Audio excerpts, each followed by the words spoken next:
धन धन सतगुरु तेरा ही आसरा, संस्कारी रूहों को नामदान दिया।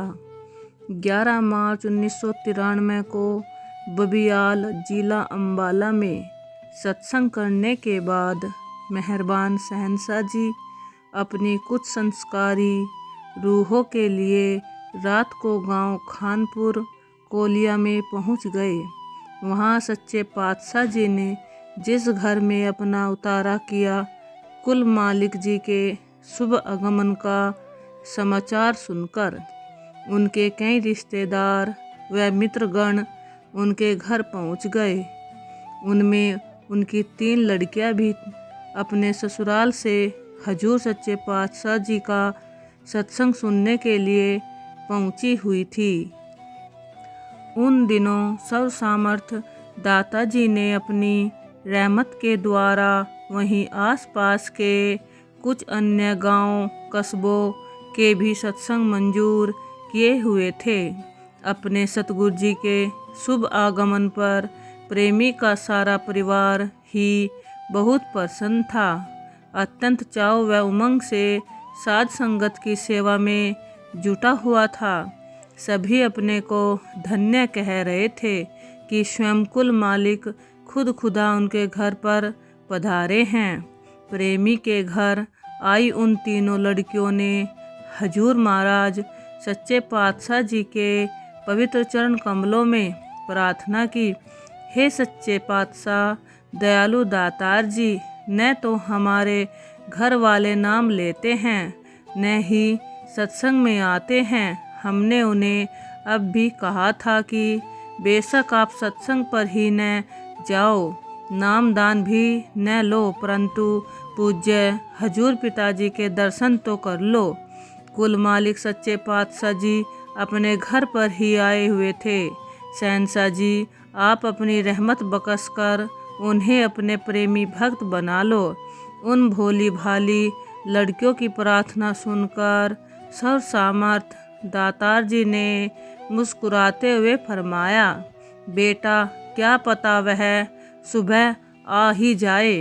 पूर्ण संत महात्मा का वचन तो खुदा का वचन होता है। प्रभु परमात्मा खुद अपने संतों जनों के द्वारा ही बोलता है। वह संत जनों का चोला पहनकर ही आता है। अंजिल में लिखा है, मैं जो भी बोलता हूँ अपनी तरफ से नहीं बोलता, यह तो पिता परमेश्वर स्वयं मेरे अंदर बैठकर सब काम करता है। दुनिया के आम जीव संत महात्माओं के वचनों की असलियत को समझ नहीं सकते। वे भोली लड़कियां भी कुल मालिक के वचनों को समझ न सकी। फिर प्रार्थना की, नहीं पिताजी, उनका आना तो बहुत ही मुश्किल है, वे तो आ ही नहीं सकते। मेहरबान अंतर्यामी दातार जी उनकी उन बातों को सुनकर खूब हंसे। आशीर्वाद देते हुए फरमाया, अच्छा बेटा, कोई बात नहीं। पूज्य सतगुरु दाता जी का वचन तो स्वयं खुदा परमात्मा कलाम था, फिर भला कैसे टल सकता था। यह स्वयं कुल मालिक की रहमत पर निर्भर करता है कि जिस जीव को सतगुरु जी ने अपनी शरण में बुलाना है, तो कुल मालिक उसे सोए हुए को भी उठाकर अपने सत्संग में ले आता है। उन तीनों प्रेमियों की तरह सुबह प्रातः जबकि सारा परिवार सोया हुआ था, उन तीनों लड़कियों के वे तीनों पति एक एक करके वहां पर पहुंच गए। हाथ कंगन को आरसी क्या और पढ़े लिखे को फारसी क्या, कुल मालिक खुद खुदा के उस अलौकिक करिश्मे को प्रत्यक्ष अपनी आंखों से देखकर सारा परिवार इलाही खुशी में झूम उठा। वे तीनों भूलकर भी कभी सत्संग की तरफ मुंह नहीं करने वाले थे, परंतु सर्वशक्तिमान स्वयं मेहरबान पूज्य पिताजी ही उन्हें अपनी प्रेम डोरी अपने अलौकिक आकर्षण के द्वारा आप ही खींचकर लाए थे।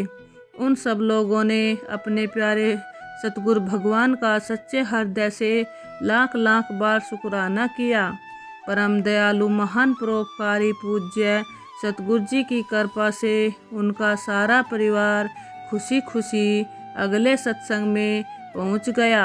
कुल मालिक के चरणों में अपनी हाजिरी लगवाई।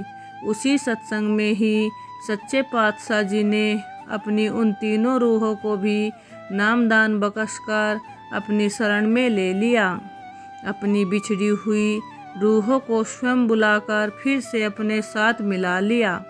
शहंशाह के शहंशाह पूज्य परम पिता शाह सतनाम सिंह जी महाराज का पवित्र वचन है, अंधा जीव भला सुजाखे को कैसे पकड़ सकता है जब तक कि वह खुद अपनी उंगली उसे नहीं पकड़ाता। जीव तो मोह माया तथा विषय विकारों में अंधा है। ऐसा अंधा आदमी प्रभु परमात्मा को स्वयं ढूंढ नहीं सकता। मेहरबान सतगुरु जी अपने जीवों को अपने ही किसी साधन के द्वारा खुद ही बुलाकर खुदा परमात्मा की उंगली पकड़ा देते हैं। उन्हें नामदान बख्शकर अपने साथ मिला लेते हैं। उन्हें परमात्मा ईश्वर से जोड़कर उनके आवागमन के चक्कर को हमेशा के लिए खत्म कर देते हैं।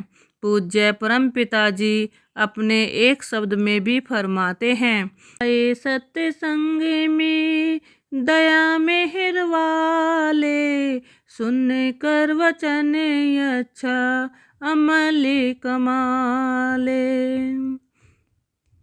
धन धन सतगुरु तेरा ही आसरा।